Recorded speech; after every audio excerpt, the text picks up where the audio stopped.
Hey, DJ, are you ready for a whole new season of The Men Who Watch Movies? Oh, We yeah! took a little hiatus in January. We took a Yep. little rest, but we're back and we're making new content for I you. heard that you were on vacation, so, I was. welcome back, buddy! Thank you, thank you. But we're I right got back your at it. pictures. We're right back at it in the studio. Yep! And you know what today is? Groundhog Day! I feel like it's repeating over and over again. Like the Twilight Zone.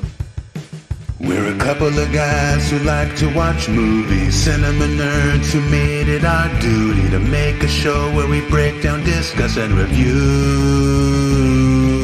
We're the men who watch movies.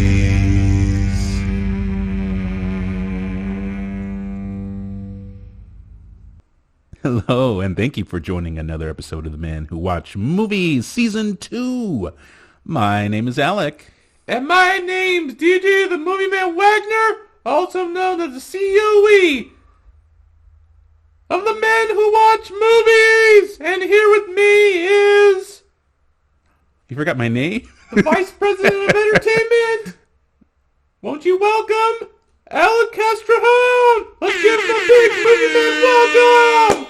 Thank you. I think you almost forgot my name there, but it's okay. We've been out of the studio for a bit, but we're getting right back at it. We're gonna check out the movie Groundhog Day. Very, very appropriate. Yep, to this season, but I did see a movie with my dad that was such a thriller movie. Oh, really? Can't quite remember it, but it was. The beginning was. It was that good. The beginning was good, but the other parts were just so choppy, and I'm like, what the fuck is going on? What movie was that? I have no idea, but it's about this girl and her mom dating this guy who turns out to be some shady ass dude. And it turns out, something's happening, and it turns out, some shit's going on. It sounds interesting. Well, yeah, You get back to me with the name of that movie, and then we'll discuss it. But for now, we're gonna do what we normally do, and that's talk about what's going on in the movie industry this week in movie news. Cue that intro.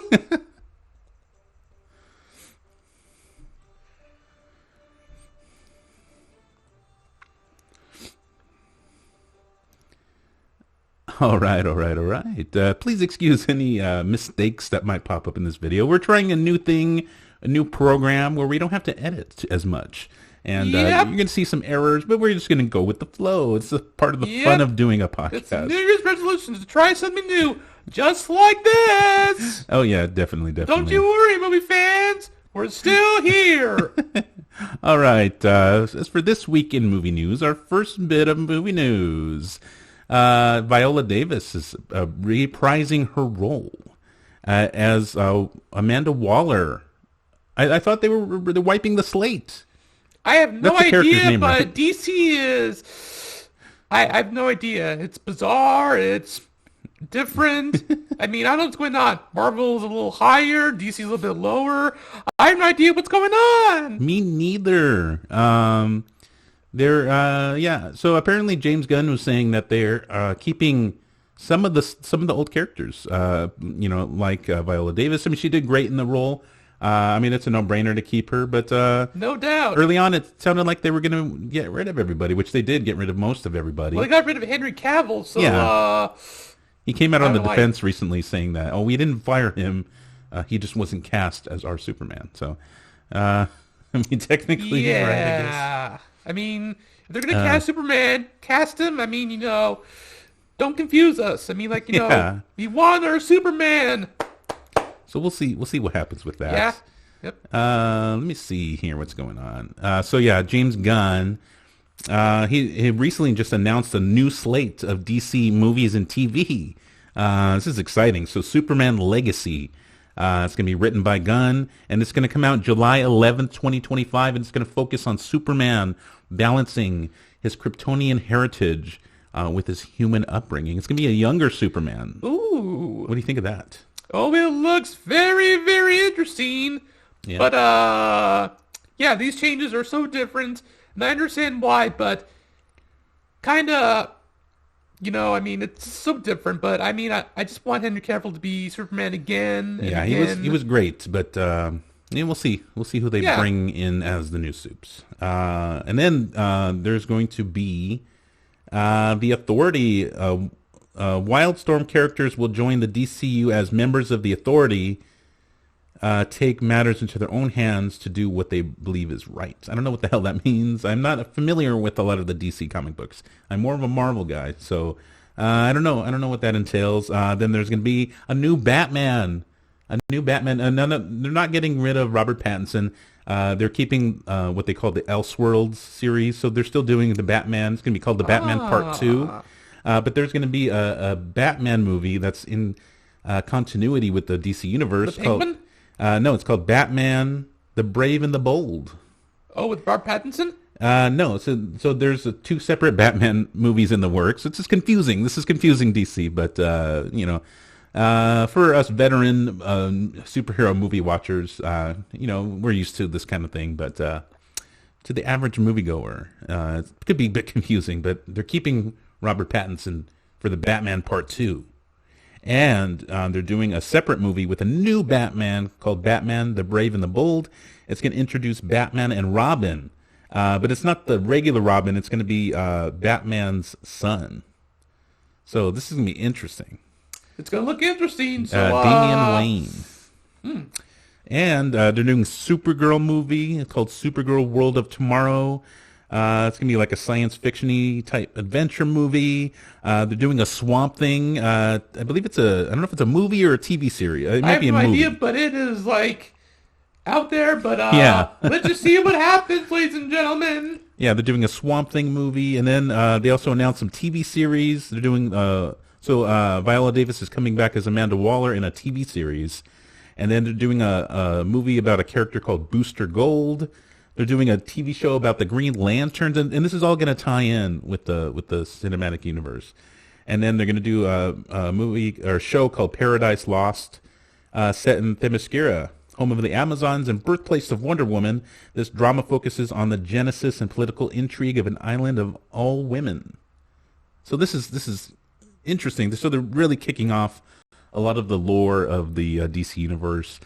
I don't know. Are you excited for this new slate? Oh yeah, I'm excited for this new slate. I talked about wipe the slate clean. And we're gonna give you a fresh start. And then they still have a couple of old movies upcoming. With Jason Momoa as Aquaman, The Flash. I heard it was supposedly really good. Who plays the Flash? Ezra Miller still playing Flash in the Flash movie, the never controversial Ezra Miller. But the thing James Gunn said about it, he said it's a good thing that movie's coming up because this is going to wipe the slate clean. This is what it's going to cause the DC universe to reset, which is what we Michael predicted. Keaton's still going to play Batman, or they're not going to do Yes, that? Oh. so he's still in it. Yeah, there's several Ezra Miller versions of the Flash in there, and it's going to be interesting. We'll see. But supposedly they're going to utilize it like we theorized to wipe the slate clean and start fresh, so that's going to be great. And next bit of movie news, we're moving on now. There is a new Flash in town. Tim Allen. No, I'm not talking about DC's Flash. I'm talking about he flashed Pamela Anderson back in the day. Or supposedly. Allegedly. Pamela Anderson alleges that Tim Allen flashed his penis at her when she was 23 when working on the sets of Home Improvement. Oh my God. What? I didn't hear about this. I mean, there was something about Rodney Dangerfield, being who he is. I mean, back when he was like, Mr. Comedy, and Yeah. I bet he remember did some someone weird who shit was like working that. as a security guard. I don't know if you heard this, but I'm gonna tell anyway. There was some stuff about Rodney Dangerfield wearing his bathrobe, and he was think I sitting heard. down, crossing his legs, and you can see his yeah. Oh man. Oh my god! Yeah, I think I've heard you tell this story before. Yes. And not to get too off topic Not here. get too off topic. No, of course, Tim Allen, he denies the allegations, and Disney, ABC. Oh, fun fact for you: Pamela Anderson was She was in the first season of Home Improvement. Yeah, that's what we're talking about right Oh, now. that was it, yeah. Yeah, she was saying that Tim Allen flashed her while she was working on Home Improvement, and of course Did that he really denies happen? it. Or was And, that a long time ago? I didn't hear yeah. about this, but Yeah, it's an allegation. Ooh. I don't know if it's true, but a lot of people are, believing Pamela Anderson. She's not saying that. She's not having any ill will towards him. She's not trying to sue him or anything. She's just saying this is what happened in her new book. I mean, of course, we're not 100% on if this is true or not. Tim Allen denies it, and ABC and the parent company Disney, they're saying that that's unfortunate that she's saying that, and they don't believe her. So that's a lot of, he said, she said, blah, blah, blah. But I wouldn't doubt it. I wouldn't put it past him. I mean, he's had a troubled past before, and I could see him doing something like that. Anyway, moving on. So let's go to our next bit of movie news. What do you think? What movie franchise do you think of when I say Will Smith? uh, What if I said, huh? maybe some superhero movie. What if I said Will Smith and Martin Lawrence? Oh, Bad Boys franchise. Bad Boys, what you gonna What do? you gonna do when we come for you? They're making another Bad Boys movie. Apparently, Lawrence confirmed Bad Boys 4 is in the works. What do you think? Did you like that franchise? Oh yeah, I loved it. It was funny. They Joe have some Pantoliano great, as the captain. He's funny. You got the first one. You got T. Leone as the witness. You got a whole bunch of cast stars. But this was Bad Boys 1 was actually the height of Will Smith's career because he was young and he was talented and he I'd say he would was have a better rapper movies. back then. But yeah, Bad Boys 1, 2, and 3. Yeah. Awesome.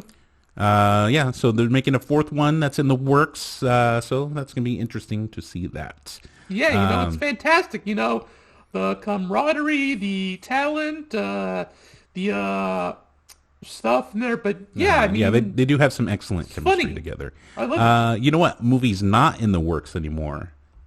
The Madonna biopic has been canceled. I was excited. I like Julia Garner as an actress. She's really great I was in excited. Ozark and Inventing Anna and whatnot. Yeah, it was unfortunate. I mean, I don't really give a shit for Madonna, but yeah, I like Julia Garner as an actress. What do you think? I think it's a little weird that they were going to pull it out just before they were going to release it. I just think it's I think it's Are you talking about weird. Tim Allen? No, wait, pull it out. Never No, mind. I thought they were going to pull out the movie. I didn't mean about that stuff, but I thought you hadn't moved on from the last subject. No, okay. You never know. When you say pull it out, it can mean many celebrities. Tim Allen now. I mean, what's it? Gary Busey. He pulled it out in the park. Anyway. oh yeah, but yeah. Not to get For too those off who topic. have not seen the Like Your movie with Chris Evans, you might like it. I mean, it's very, very good. Some people like the Tim Allen version of Buzz Lightyear. I'd still say he should have had a cameo in there, but it's pretty interesting. Yeah, you Patricia got- Heaton was mad. I guess she's friends with Tim Allen. Yeah, but the thing is that, James Brolin plays the voice of Zurg. And, fun fact, Josh Brolin plays Thanos in the Avengers movies, and James Brolin plays Zurg for the first time. The purple baddie family. The Purple Family. Yeah, the purple evil people family. That's a mouthful. Anywho, moving on. Another biopic that's not canceled. The Michael Jackson biopic. We talked about that. We haven't talked about this yet. I was talking about it with you. Oh yeah, I remember. camera. I remember that. It just said, they said they were gonna make this biopic and then they're gonna, shelve it or. No, well, that was the last one, but this one is still in the works. Apparently, they cast young Michael Jackson. It's going to be his nephew, Jafar. Jafar Jackson is playing Michael Jackson in the upcoming biopic. I mean, that's great. I mean, keep it in the family, I guess. I mean, he definitely has some of that DNA, similar. Good vibes, everyone. Similar Good vibes, vibes to similar that. look and stuff That's like that, an excellent biopic. Well, we'll see. We'll see Back what in the happens. day, I like Michael Jackson music. He is fantastic. Similar to when he was on Johnny Carson and he was dancing and singing his music. Some of you Doing remember the his Jackson thing. 5. It's awesome. Yeah, definitely. I mean, definitely is no denying his talent. Of course, I wonder if they're going to address some of the controversies in his life. We'll see. We'll see what that entails. But with Michael Jackson's nephew in the picture, I doubt that they're going to bring up all that old crap. That makes them look unfavorable, even if we're not sure if it's true or not. We'll see. We'll see how they address that. Moving on. Our last bit of movie news. We have a few bit of sad movie news segments to bring you. First, we have the actress Annie Wersching. She's known for her roles in 24 Runaways. I believe she was also in most recently, I think she was in Picard. She has passed away at the age of 45. Very young. Such a tragedy. Yeah. I hope this wasn't going to happen, but it is what it is. Definitely. And then we also have another sad bit of movie news. Lisa Loring, who played the original Wednesday Addams on The Addams Family, has passed away at the age of 64. What a tragedy. Definitely. So strange, so close after the new Wednesday came out, It's just a little bit of an interesting bit of news there. And then Cindy Williams has also passed away, famous for her role as Shirley on Laverne and Shirley. So definitely three people that will be missed in the movie business, in the TV show business. Absolutely. They will be missed. So rest in peace to everyone who's not alive. You will be remembered in heaven. You will be missed, remembered. The great thing about their business, though, is that we can, they can live on forever. We can watch them do their thing for the rest of our lives. Good and luck. enjoy their talents. So, rest in peace. And this concludes this week in movie news. Now let's get on with the show. Groundhog Day. Amazing movie. Definitely has spawned a whole franchise of movies. There's so many movies that have kind of copied that format, but this is, I believe, the original, where it, someone gets stuck in a time loop day after day after day, and they have to figure out how to get out of it, how they deal with something like that. How would you deal with something like that? I don't know. I mean, I would just, roll with the punches, If I ever went back in time and if I ever saw things back over and over again, I would just do it. Yeah, I mean, I'm natural at this stuff. I bet it would get boring, but I don't know.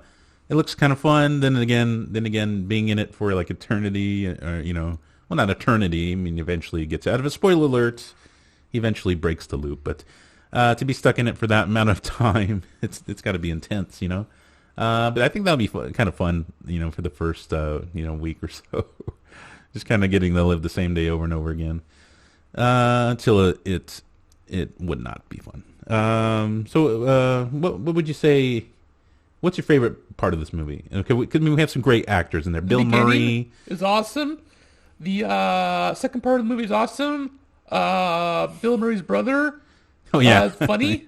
Yeah, Brian he was in this Murray. movie. Murray hilarious. The Groundhog, which is awesome, and Chris Elliott. Funny. I and love Andy him in this McDowell. movie. Andy McDowell, funny. great actress. Such a good cast. People think of this as solely a Bill Murray movie, but it's a very strong ensemble behind him that really make this movie complete. So it's really like a character study of this weatherman named Phil Connors. He starts off as the typical, very Bill Murray inspired jackass. Of course, the movie famously directed by the late, great Harold Ramis. I believe this was the last movie they worked on right before him and Bill Murray had a big falling out, right?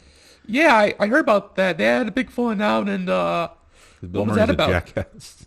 What I don't know the details. I don't know the details of it, but I'm guessing it's because Bill Murray is very hard to work with, and nowadays asshole. he has calmed What an down. asshole!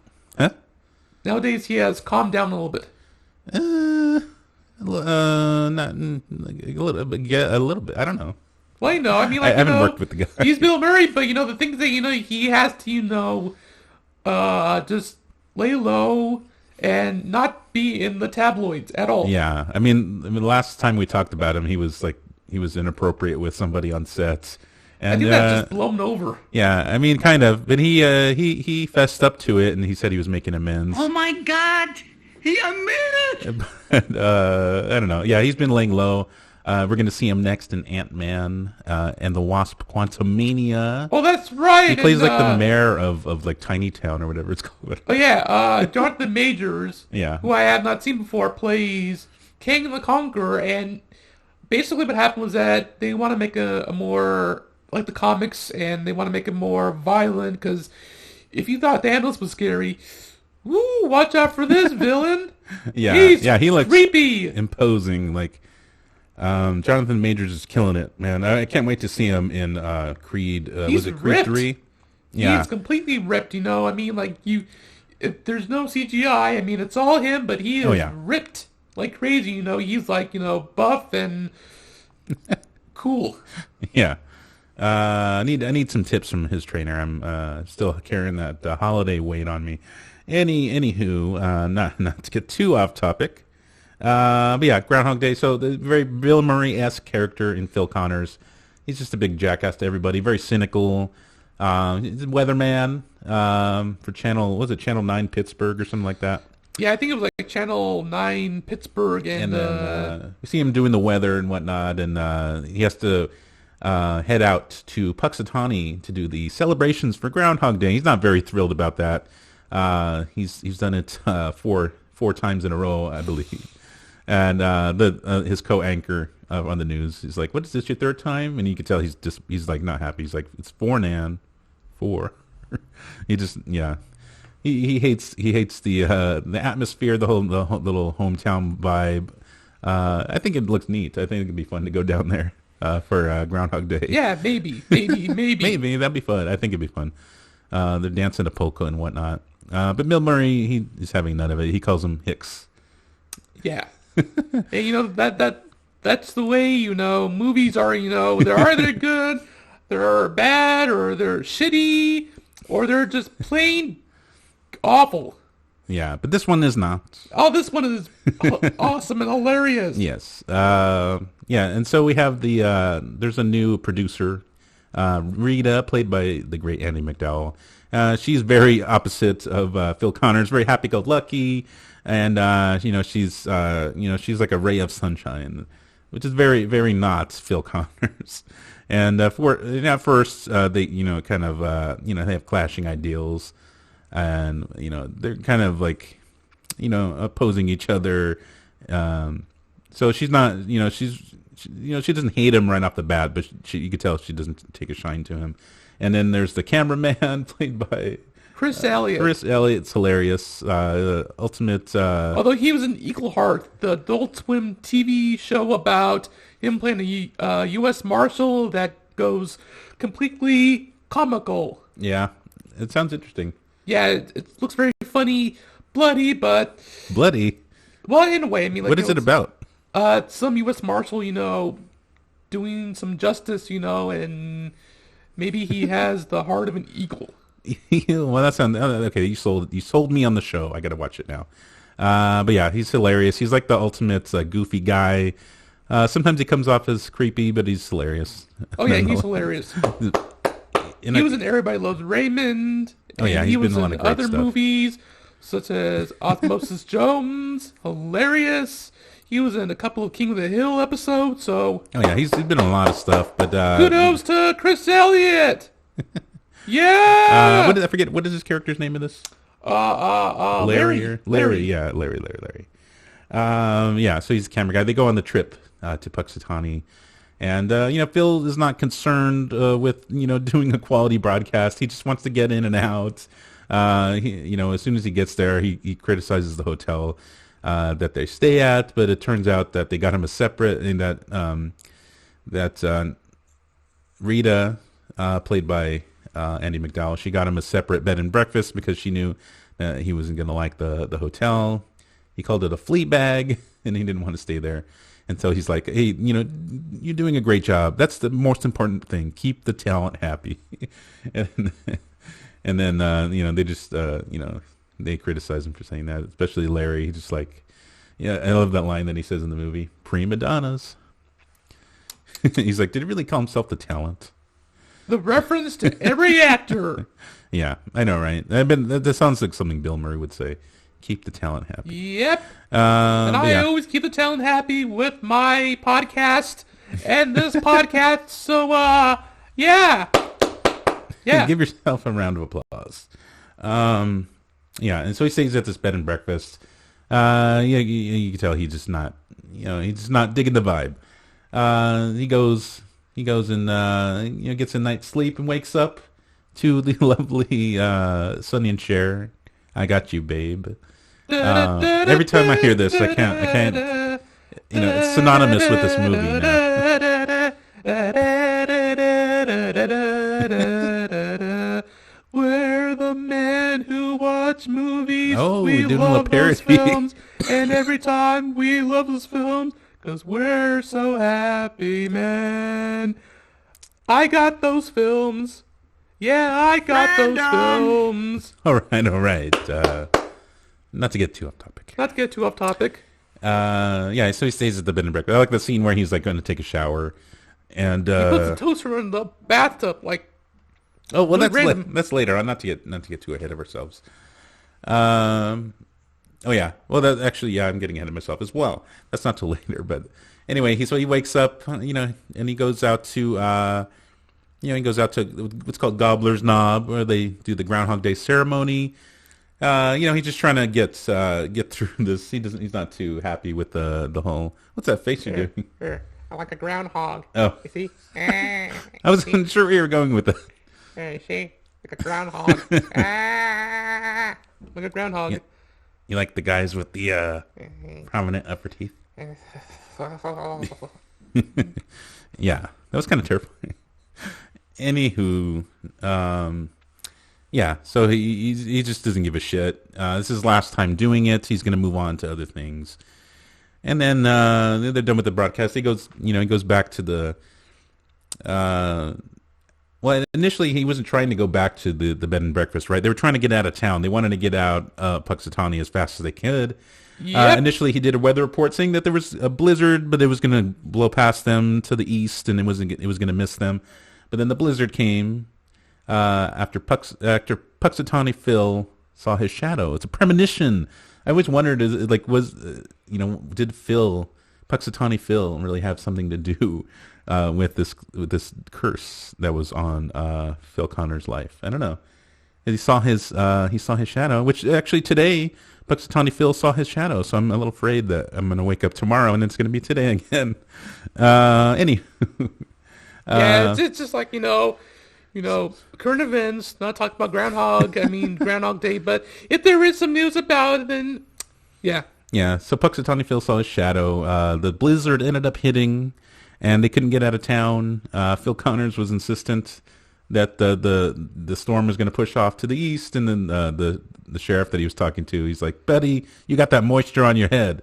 There's no way you're going to get out of town, because the roads were closed." So he had to go back to the bed and breakfast. He took a shower, which is freezing cold because there's all the pipes are cold from all the snow. And, much to his chagrin. I love that he gets in the shower and he's like screaming his head off. He's like, "Hey, yo, there's no hot water." And then she's like, "Oh, there wouldn't be today." He's like, "Oh, of course not." But yeah, anyway, so he stays the night again, wakes up. What do you know? It's Groundhog Day again. I love that. I love that and eerie. Again and again until. Yeah, I love that eerie feeling. Like, it's like, you can imagine what it would feel like to wake up and everything's repeating itself. Like, he hears the same broadcast on the radio. He thinks it's an error. He thinks they're playing the old tape. And then he goes and he sees, what should be a quiet town, because, it's a day after Groundhog Day. The festivities are over, and he sees, cars and people walking to the, Gobbler's Knob. And he's so confused, like, what's going on? And then he runs into the same people saying the same things just as he did the day before. There's like that guy that's outside of his room. You have to see the groundhog. And then, he's just so confused, and he even gets mad at the guy. Maybe grabs him and stuff like that. That's got to be terrifying, right? Yeah, you You think you're strong going? arm someone, you make people scared, but Well, I mean, deep down you are a nice I'm not guy. talking about Bill Murray, being scary. I'm talking about that must be scary to wake up, and then it's almost like you don't know if if your brain's going crazy on you. Everything's just repeating over and over again. It's like the ultimate case of deja vu. And Yep. he goes, and then the lady from the bed and Ultimate breakfast, case of deja vu. yeah, and the lady from the bed and breakfast saying the same thing. She's talking about, hey, do you think you're gonna stay another night? And he just tripping his shit. He goes out into the street, and of course, one of my favorite characters from the movie, Ned Ryerson, Ned Needle nose, Ryerson. needle nose Ned in the head. I like when he takes off his hat, Ned Ryerson. Ned Sorry. Ryerson, the guy who didn't graduate because he had the shingles and almost Bing. didn't graduate. Bing! The guy who dated your sister and told me not to anymore. But yeah, that's hilarious. And he runs into him, and the more and more he runs into him, the less and less amused he is with him. I mean, of course, like he was annoyed to see him the very first time, and then after the day kept repeating, it just got worse and worse. Until there's one scene where he punches him in the face. I love that epic reaction where he does like a full 360 spin, and then his face he like faces the camera and then falls down. But yeah, great. The Stephen Tobolowsky, great actor, character The great actor. Stephen Tobolowsky, who was in Seinfeld, who played a holistic healer that Oh, made yeah. George Costanza into an eggplant. That's right. And then he was in the great Spaceballs. Oh yeah, he was George Weiner's stunt double. Well, he he played one of the generals, right? Oh yeah, he was one of the generals, but he looked like one of the he looked like George Weiner's stunt double. Yeah, but he was an actual actor in the movie. I've been in so many things. Of course, I've seen him on The Goldbergs most recently. He plays the principal. I love seeing him in anything. He's hilarious. Yeah. But he plays the great annoying. I guess he used to go to school with Phil, and then he's talking about how he when he's trying to get him to remind who he is. He's like, I did the whistling belly button trick at the the high school talent show, and then like Phil, he's like, hey, yeah. He's like, and then he's talking about what he does for work. He's like, hey, can you guess what I do for work? He's like, did you go pro with that belly button thing?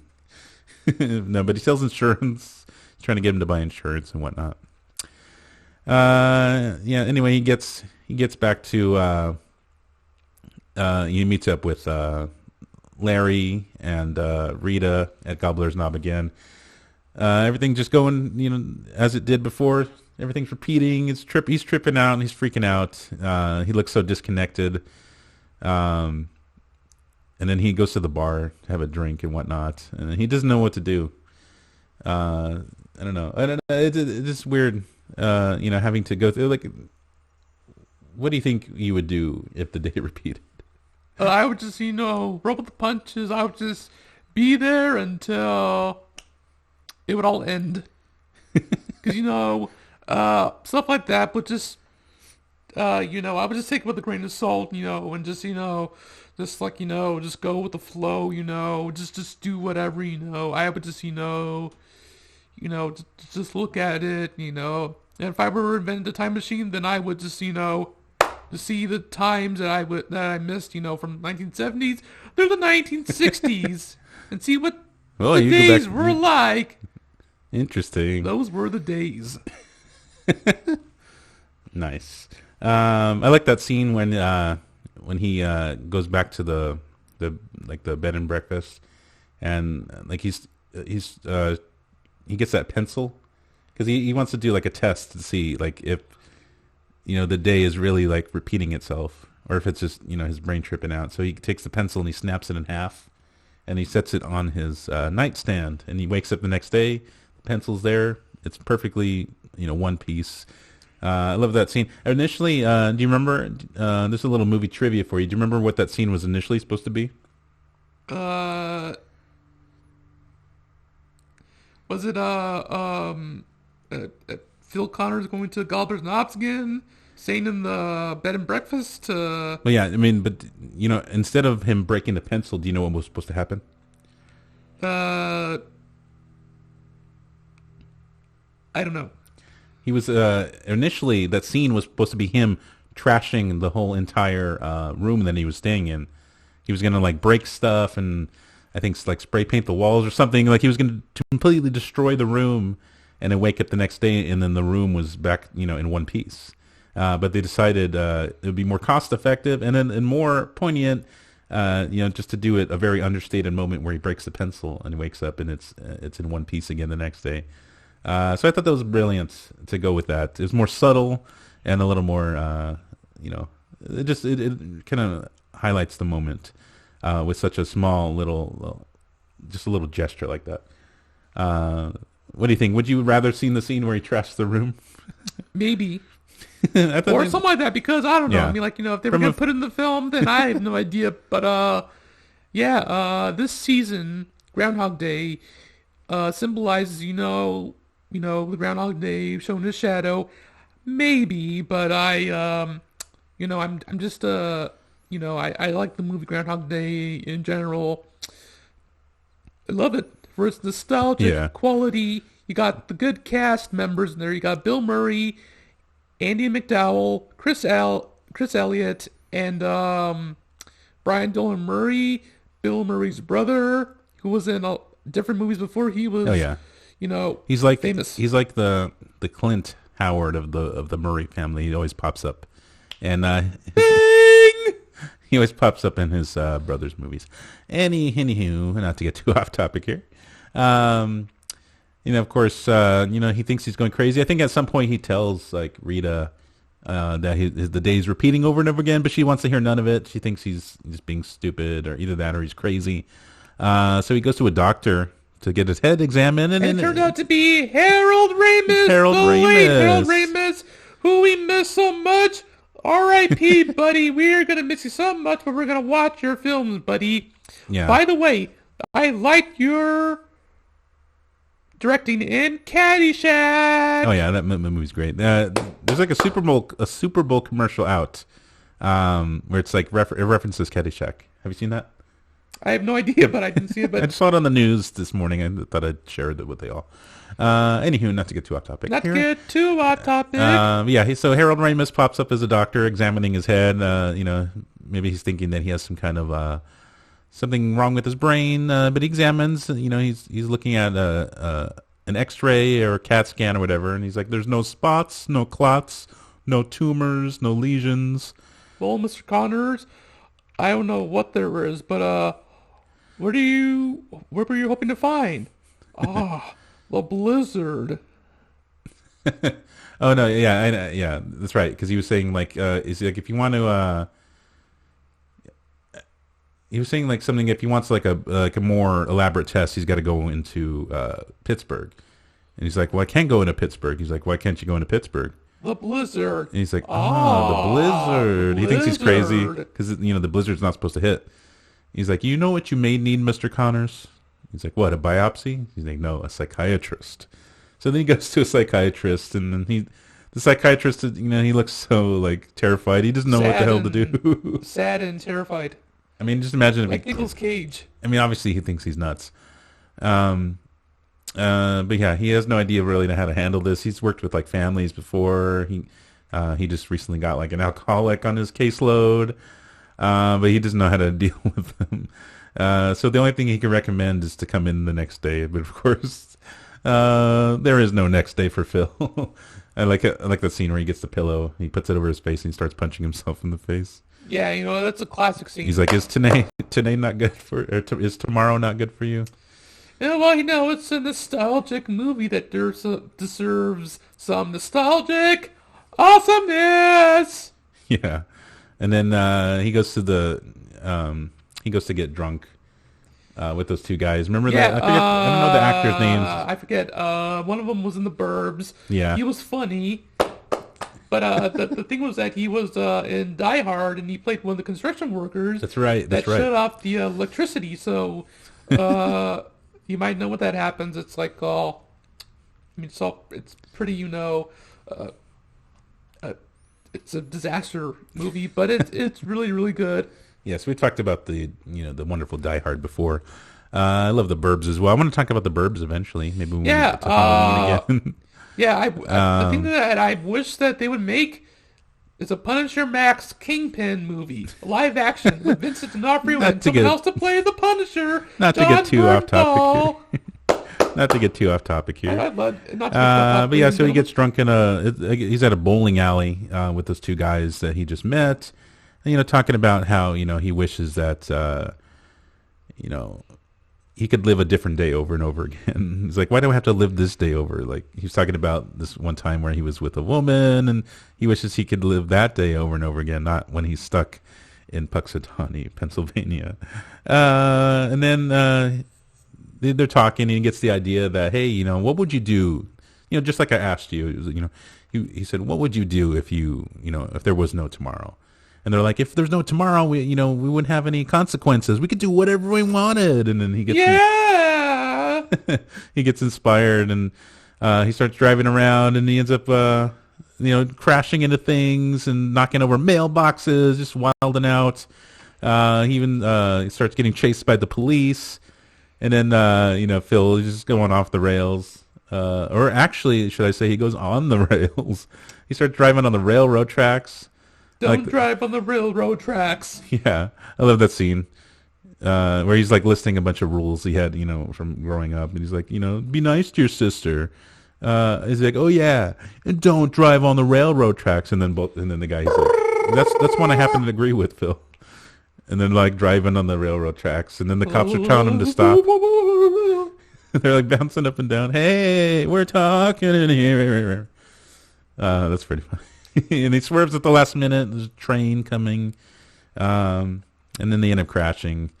Earlier, into a mailbox or somewhere, and of course, the drunk in the car says, like, do you have some flapjacks? Oh yeah. And Bill Murray said, or Phil Connor says, tells the cop, is it too early for flapjacks? Yeah, that was funny because earlier the guy really wanted some flapjacks, and so. When the cop pulls him over after hungry people, he crashes, he's being a dick, and he's like, hey, he's pretending like he's taking his order. He's like, I'll have a burger and some fries, and then the guy's like, and some flapjacks. That's funny. And then they get arrested, but lo and behold, he wakes up the next day, in bed in the bed and breakfast. Dream. It was a whole dream. It wasn't a dream. It was, it's part of the Groundhog Day curse, or whatever you would call it. It's a gift and a curse.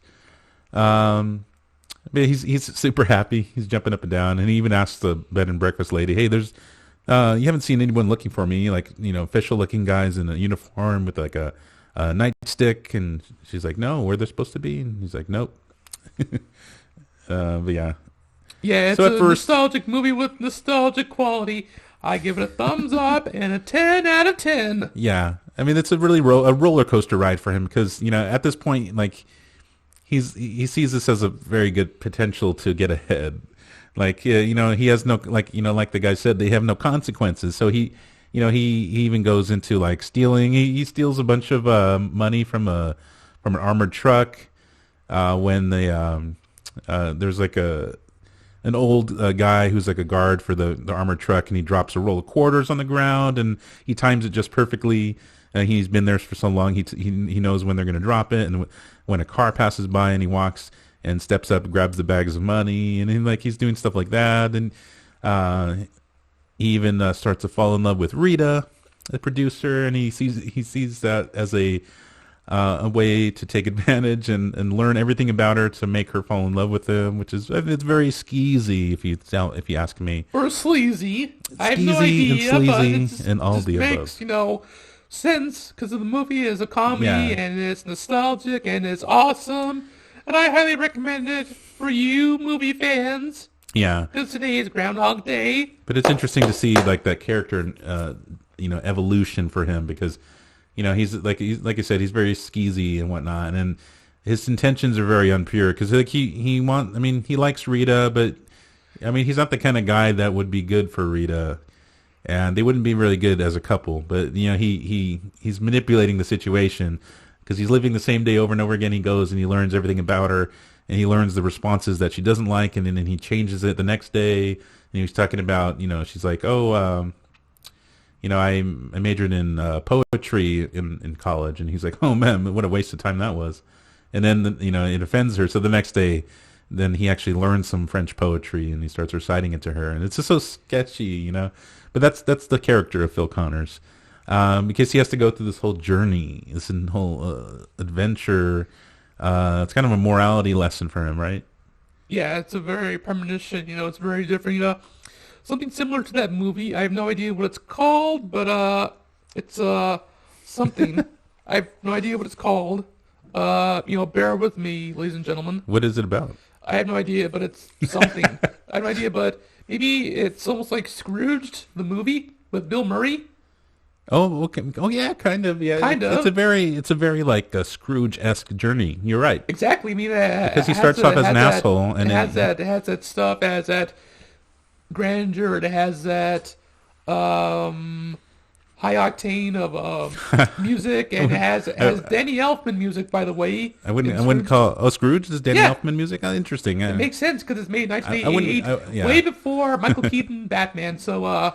Well, a year before, but still awesome and still the best ever.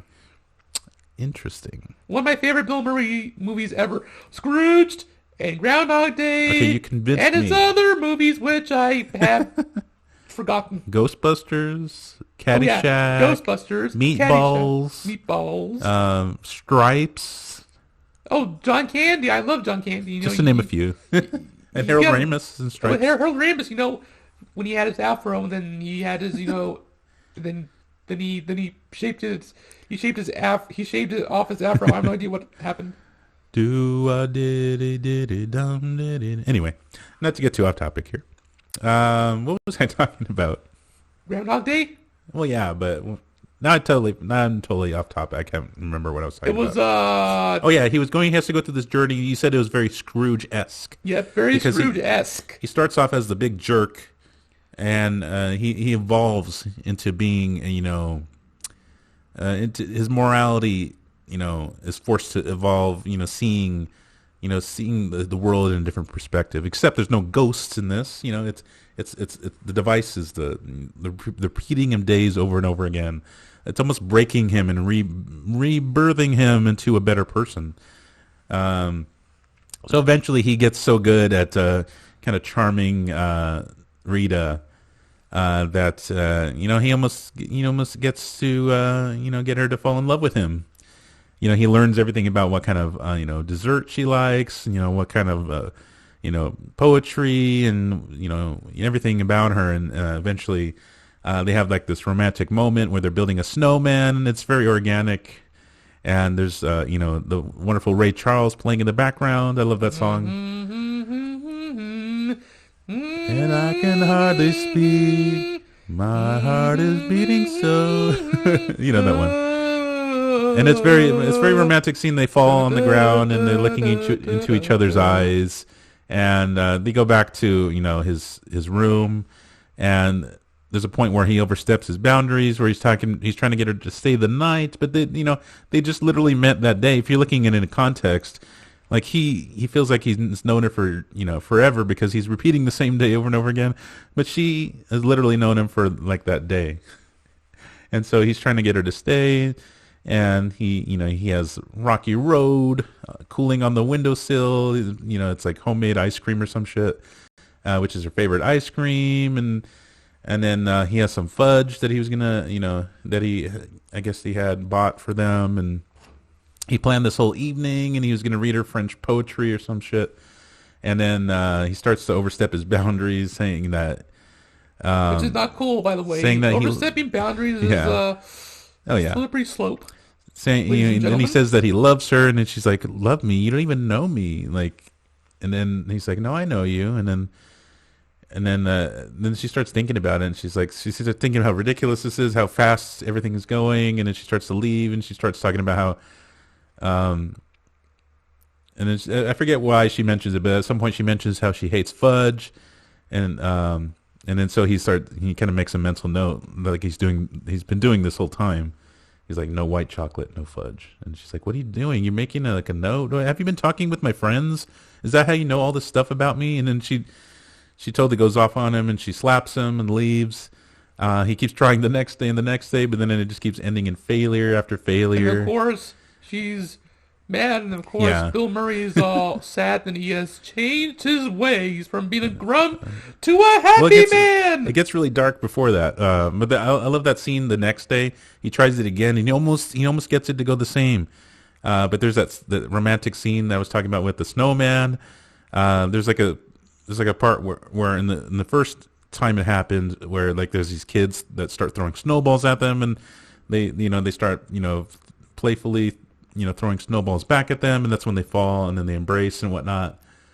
And then he tries it again, but it's like really forced, and it's so awkward. Like he's like, oh, look at those kids, let's throw some snowballs at them, and he tries like falling on the ground with her again in that same fashion. But it was organic the first time, and trying to force it this time was just so weird and made her uncomfortable. And then again, like it just kept ending in him getting slapped, and eventually, he felt dejected, and he got depressed, and he got really into a dark headspace.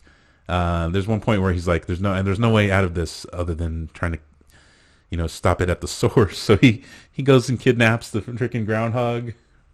What do you think of that whole scene? Well, it was very, very fantastic. Such nostalgic quality and such memorable stuff. So It's just so awesome. yeah, it's pretty dark though, and like he steals the groundhog and goes on a wild chase. They corner him on a cliff.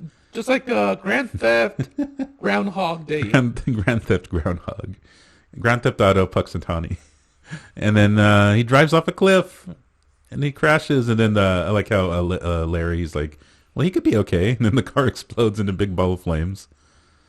That's pretty funny. There's one little error in the movie though. When you see Larry filming the explosion, you could see the bright lights that were supposed to simulate the glow of the explosion. You could see like the light bulbs in the lens of his camera. Little thing. Nowadays you can edit it out with computers, but back then you just had to leave it in. Yeah. It bugs me a little bit, but whatever. That's the charm of filmmaking. That is the charm, ladies and gentlemen. But It is what it is. And this starts a whole chain reaction of Phil Connors committing suicide. It's pretty dark stuff. He steps in front of a pretty truck. dark stuff. I wasn't expecting that, but Yeah, he steps in front of a truck. He jumps off a building. He goes and takes a toaster from the bed and breakfast, and the lady's like, "Hey," she's like confused. She's like, "Do you want some toast?" And he like takes it up to his room and plops it in the bathtub with him in it, and shorts out the whole electricity. Just death after death after death. Eventually, he becomes numb to the whole thing. Like he keeps waking up the next day. yeah, like nothing ever happened. It was a complete Just like the pencil experience. he was whole again. But he started to have like this almost godlike approach to his life. And Which, then, of course, it's ridiculous. yeah, he was talking with something like that. yeah, he was talking with Rita, and she's like, "You're not God." And he's like, "Well, I'm not the God, but I feel like," he's like, "I could be a God." And then he's talking about how maybe God isn't omniscient. Maybe he's just been around so long, he knows everything. So he starts talking about trying to prove that that he actually has been experiencing what he's been experiencing. By like listing everybody in town and how he knows everything, every little backstory behind them, and he even lists stuff about her, where she used to vacation with her family, and eventually she starts believing him. And then I like that one scene because Larry keeps coming in. He's like, "Hey, we gotta leave now if we want to get ahead of the weather." And then so he tells her, "Hey, Larry's going to come in and take you away from me, but I don't want you to let him. I'm going to write what he's going to say on this note, and then you can, basically, I think he's trying to let her decide from there if she wants to stay." Yeah, it's a nostalgic movie. Yeah. I give it a 2 thumbs up and a 10 out of 10. And of course, for those who haven't seen it, I give it a high rental. Oh, So, definitely. for those of you watching the podcast, subscribe to this channel. And, of course, Double Toasted podcast people who are watching it. I highly recommend this movie. And I highly recommend that you join the YouTube chat if you can. Yes, no eventually rush. we're going to do a live stream of the podcast. We're going to try to do it live. It'll save me some time on editing, and it'll be fun. Yeah. Maybe whoever's watching could join us on the chat. Whoever's watching can join. No You pressure. can comment about how you hate us or Comment. whatever. Perhaps a Q&A will be good also. Yeah, you can throw up some questions on there if anyone's watching, you know. But That would that'll be be for another day. great. It would be. But yeah, eventually Phil, he starts changing his way. Like he starts being more philanthropic, if you want to. No pun intended.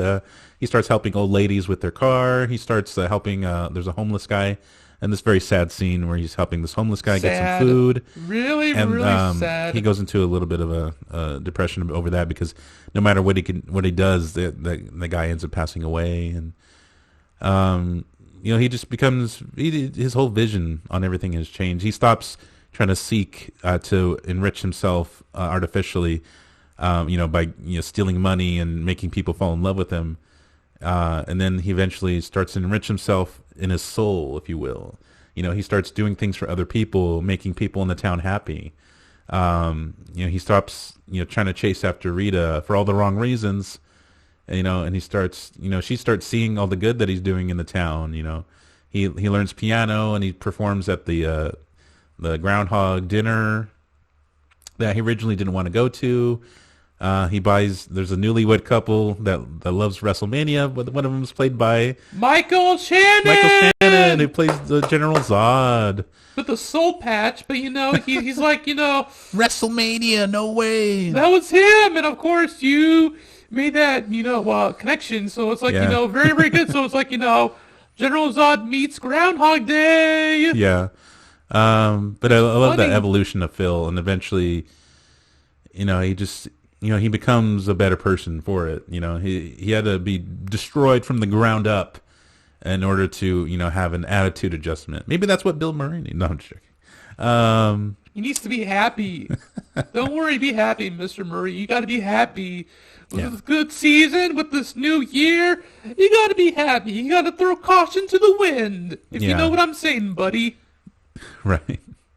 But it all culminates in the scene where they, I guess they have like some kind of a bachelor auction, and Rita ends up seeing, the good side of Phil, and and then she ends up bidding on him and winning him for the bachelor auction, and then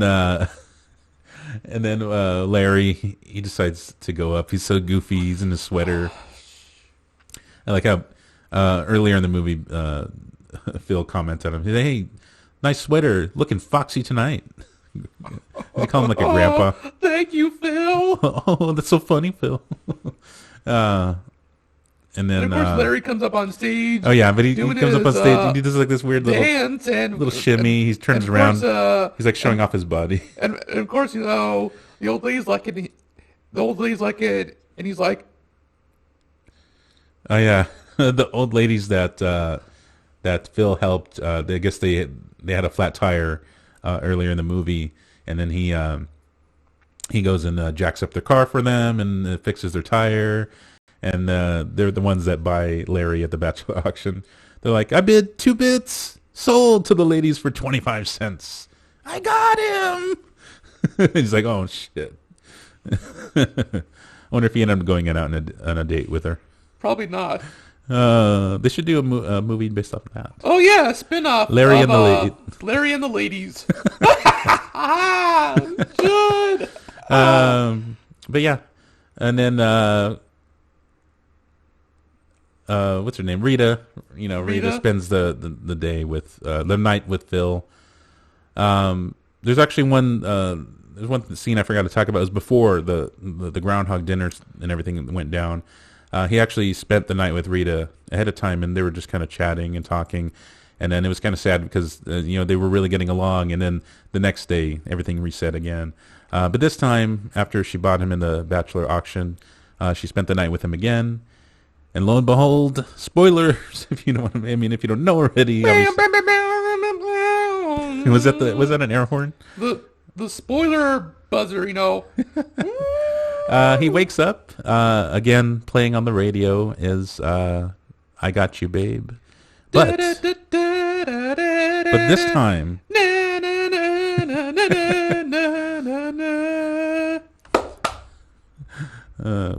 What? But this time, Rita is there with him, and she shuts off the alarm. And he's like, "What are you doing here?" And she's like, "What am I doing here? I bought you. I own you." And then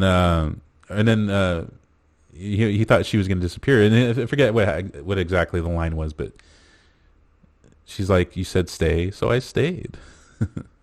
And then he's like, he's just barely realizing that everything, is finally progressing to the next day. And he goes and looks out the window, and he sees that all the people and the cars are gone, and he realizes that it's finally February 3rd, and that the rest of his life is now beginning, and he has everything that he ever hoped for. He's now a better person. What more can you ask from a movie? Yeah, you're right. It very much Kudos is. It very much to that movie. Very, very awesome. I highly recommend it to you movie fans. Yeah, it very much is a Scrooged situation. Bill Murray movies, I highly recommend this movie. Plus Definitely. Ghostbusters 1, 2, and then Meatballs. Yeah. I love Stripes more than Meatballs, but anywho, what would you rate Groundhog Day? I rated it a 10. 10 out of 10. You know what? I would agree with you. Normally, I don't give anything a 10 out of 10. I would give it like a 9 out of 10. It's very solid. Great directing by Harold Ramis. Great story. I mean, it's been emulated a billion times now. Have you seen any of like the movies that do that same time loop? Oh yeah, I think I have. There was some movie that I'm drawing a blank, but there was a movie like that. There's Happy Death Day. That's a very amusing movie. Have you seen that? Not really, but I pretty might want to see it.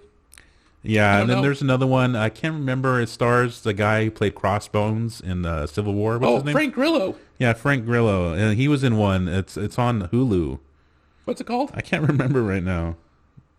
Let me look it up. But it was a really good one. It's a very similar situation, and there's like an explosion that kills everybody. Or no, he wakes up. He wakes up and then he to like an attack. Like some people attacking him in his bed and they kill him, and he has to try and figure out because he keeps waking up the next day after he dies, or the same day.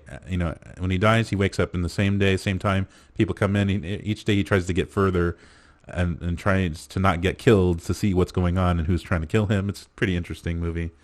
I would recommend that one. Yep. It is called Boss Level.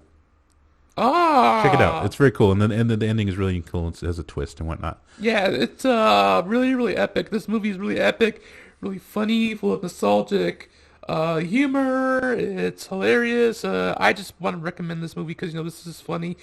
Not saying that I'm not gonna watch Kazam again because that was just completely horrible. But of course, Seal with Shaquille O'Neal, thought it was very, very interesting. Yeah. Kind of give it a 10 out of 10. Oh, definitely. But yeah, definitely started a trend. There's also like The Edge of Tomorrow. They did the same thing. I remember that. I remember seeing that. That was a while back before Bill Paxton passed away. Uh-huh. Rest in peace, good sir. And then there's one with Andy Samberg called Palm Springs. That came out in 2020. That was one of those when they repeat the same day and whatnot. Yeah, it's that was those movies and whatnot. So nostalgic. Yeah. Oh man.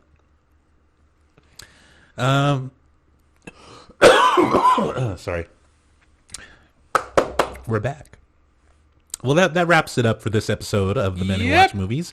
Wonderful, wonderful movie. We're gonna do a lot of great stuff coming up for you. For those viewers, you see we have a new intro. Like I said, we're gonna do live streams soon.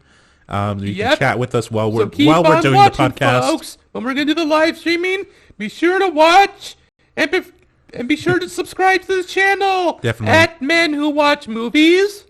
And you can check us out on Twitter at Men Watch Movies. You can check us out on... oh, sorry. Oh. I need water. You can check us out. We're going to do a live stream soon. You can check that out. You can check us out at Men Watch Movies on Twitter, at Men Watch Movies on Instagram, at Men Watch Movies on Facebook. Yeah. Check us out, ladies and gentlemen. We're popular and we are hip. Our podcast What is hip? awesome. Tell me. Oh, okay. My name is Alec.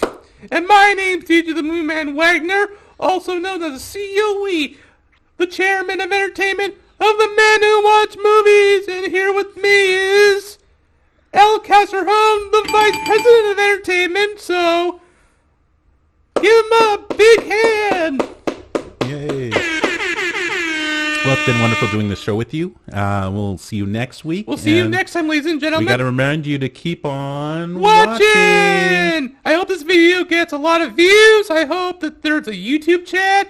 I hope some subscribers are going to subscribe. I hope you get a lot of podcasters who are going to watch this. This is very, very entertaining and very, very educational.